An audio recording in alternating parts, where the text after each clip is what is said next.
Assalamualaikum warahmatullahi wabarakatuh. Saya Isma Nurul Suaidah. Saya akan menjelaskan tentang tahrij hadis. Poin-poinnya, yang pertama, urgensi tahrij hadis. Yang kedua, pengertian tahrij hadis.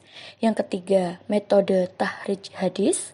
Yang keempat, prinsip tahrij hadis. Yang kelima, manfaat tahrij hadis. Mari kita simak penjelasannya satu persatu. Poin pertama yaitu urgensi tahrij. Sadar akan pentingnya hadis dalam Islam, para ulama klasik bahkan sejak zaman sebelum pengkodifikasian massal telah melakukan penyeleksian hadis dengan intensif. Mereka berupaya merumuskan konsep yang dapat dijadikan pedoman dalam menyeleksi hadis. Dengan rumusan itu, yang kemudian kita kenal dengan sebagai ulumul hadis atau ilmu-ilmu hadis. Para pengaji hadis dapat menentukan hadis yang benar-benar otentik dari Rasulullah Shallallahu Alaihi Wasallam dan hadis yang validasi asosiasinya lemah atau doif atau yang tidak valid sama sekali, yaitu maudhu. Poin kedua yaitu pengertian tahrij hadis.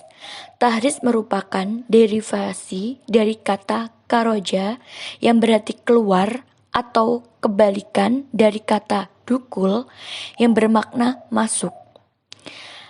Menurut Ibnu Mansur, halaman 249, kata khoroja bersifat lazim atau intransitif, dan ketika al-filnya digandakan tasjid, ia menjadi muta'adih atau transitif yang dengan sendirinya mengubah arti.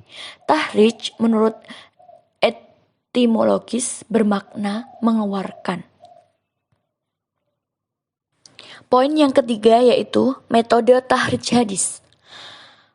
Metode tahrij hadis ini terdiri dari 5. Yang pertama, metode indeks nama sahabatnya. Metode ini digunakan ketika nama perawi sahabatnya diketahui. Yang kedua, metode kata pertama dalam matan. Metode ini digunakan ketika kita mengetahui dengan pasti ungkapan awal dari matan hadis itu tersebut. Yang ketiga yaitu metode indeks kata. Metode ini digunakan dengan cara mencari kata-kata yang menjadi kata kunci dalam indeks hadis. Yang keempat yaitu metode tematis hadis. Metode ini digunakan oleh orang yang memiliki cita rasa ilmiah yang memungkinkannya menentukan tema bagi hadis yang sedang dikaji.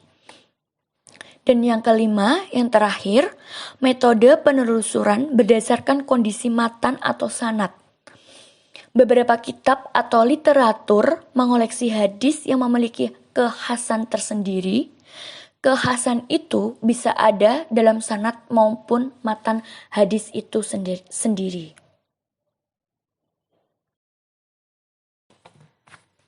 Poin yang keempat yaitu prinsip-prinsip dasar tahrij hadis.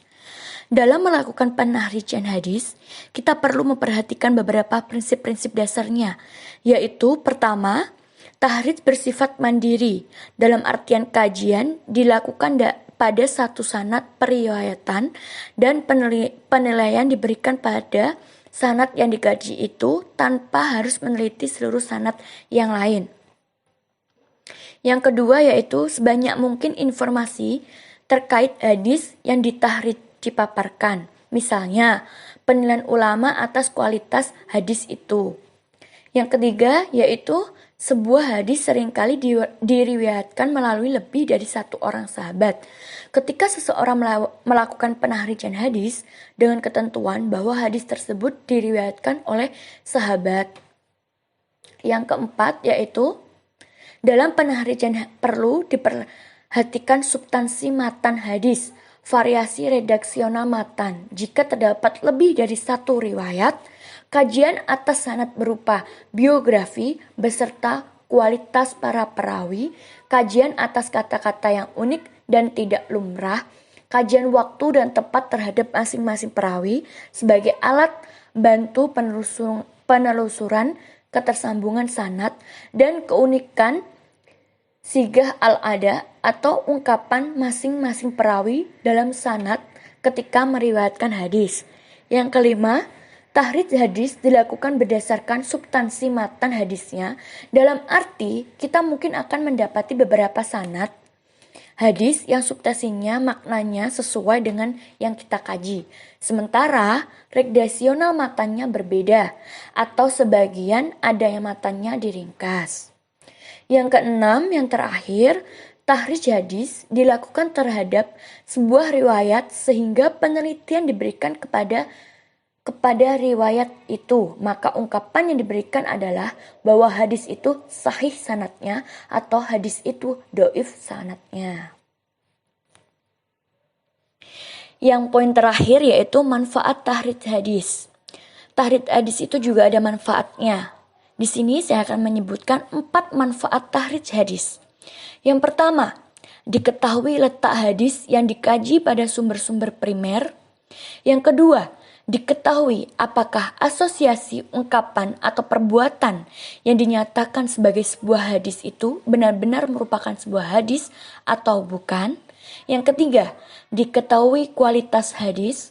Yang keempat, dengan membandingkan riwayat-riwayat yang ada akan diketahui arti kata yang asing atau horibah, kondisi yang melatar belakangi disabdakannya hadis, kondisi para perawi hadis, adanya kemungkinan hadis itu direvisi atau merevisi hadis lain, mendapat ketersambungan pada sanad yang terjadi keterputusan, meningkatkan kualitas sanad dengan adanya dukungan beberapa sanad-sanad lainnya, mendapat kejelasan identitas dan kualitas perawi yang menghilangkan akibat yang muncul dari tadlis, mengidentifikasi dan mengetahui adanya penambahan sanad yang berasal dari perawi.